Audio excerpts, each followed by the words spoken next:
Syracuse New York کے اندرون شہر اس محلے میں اگر آپ سر اٹھا کر دیکھیں تو سرخ اینٹوں سے بنی اس عمارت کے کلش کے مینار پر چاند افق تکتے نظر آتے ہیں۔ یہ ہے عیسیٰ ابن مریم مسجد، جو پہلے ہولی ٹرینٹی چرچ ہوا کرتا تھا۔ اندر داخل ہوں تو لکڑی پر کندہ آیات یہاں آنے والوں کو دعوت دیتی ہیں کہ گناہ چاہے کوئی بھی ہو، اللہ ان کے تمام گناہ معاف کر دے گا۔ میں ہمیشہ کہتا ہوں کہ یہ دیواریں پچھلے 100 برس سے قرآن کی آواز سننے کے انتظار میں تھیں۔ یوسف سول جو چرچ سے مسجد تک کے اس سفر میں شروع سے ساتھ ہیں، کہتے ہیں کہ چرچ میں اذان گونجے یہ اتنا آسان نہیں تھا۔ کچھ لوگ پریشان اور ناراض تھے جنہیں میں جانتا بھی نہیں تھا، ان کو بھی مجھ پہ غصہ تھا۔ کمیونٹی نے مجھے امریکی ہونے کی وجہ سے بات چیت کے لیے آگے کر دیا تھا۔ ماضی کا یہ چرچ علاقے کے مکینوں کی زندگیوں کا اہم حصہ تھا۔ وہ یہاں پیدا ہوئے، یہیں ان کی شادیاں ہوئیں اور یہیں ان کے اپنے دفن تھے۔ تو یوسف سول کہتے ہیں کہ ان کا رد عمل قابل فہم تھا۔ ہم نے ہر کسی کو خوش آمدید کہا، انہیں کھانے پر بلا کر ان سے بات کی، یہاں تک کہ وہ اس چرچ کے مسجد بننے سے متعلق مطمئن ہو گئے۔ چرچ کیتھولک ڈائسس کی ملکیت تھا، جو چاہتے تھے کہ خدا کے گھر میں خدا کی ہی عبادت ہو، اور یوں جبکہ دوسرے اس پراپرٹی کی 3 گنی قیمت دینے تیار تھے، یہ چرچ مسلمانوں کو مسجد بنانے کے لیے کافی کم پیسوں میں بیچ دیا گیا۔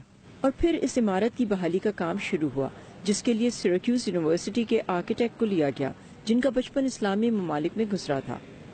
اندر آتے ہی انہوں نے کہا یہ چرچ نہیں بلکہ مسجد ہے۔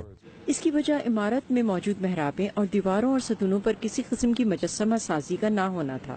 کلیسے کو مسجد میں تبدیل کرنے کے اس سفر میں اس کے باہر موجود 10 بڑے کراسز کو ہٹایا گیا ہے، جن کی جگہ اب 2 ہلال نظر آتے ہیں، اور یہاں اندر ان چھتوں پر بنے 10,000 کراسز پر رنگ کر دیا گیا ہے۔ لیکن جا بجا اس مسجد میں اب بھی عیسائیت کی نشانیاں نظر آتی ہیں، مثلا رنگین شیشوں کی تصویروں والی یہ کھڑکیاں جن پر اب پردے پڑے ہیں، اور یہ آرگن جو اب اس مسجد کا حصہ بن چکا ہے۔ So we still need to raise some funds and replace those lights because it is a bit dark in here.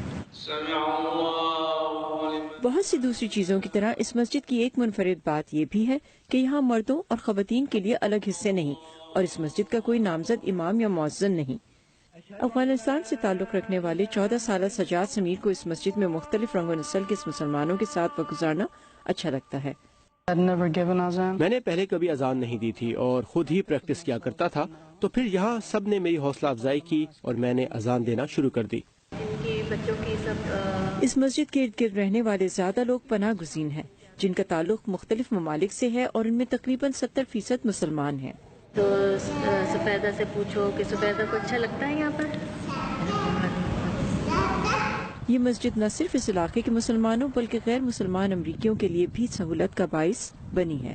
Food pantry سب کے لیے ہے، یہ پکنک اور دوسری سرگرمیاں، تو یہ بہت اچھی کمیونٹی پارٹنرز ہیں جو صرف مسلمانوں کے لیے نہیں بلکہ تمام کمیونٹی کے لیے کام کرتے ہیں۔ یوسف کہتے ہیں اس کے برخلاف کہ لوگ امریکہ کے بارے میں جو سوچتے یا رائے رکھتے ہیں، یہاں کے لوگ ناقابل یقین حد تک دوسری قومیتوں کے لوگوں کو کھلے دل سے اپناتے ہیں۔ Saba Shah Khan, Urdu VOA، Syracuse, New York.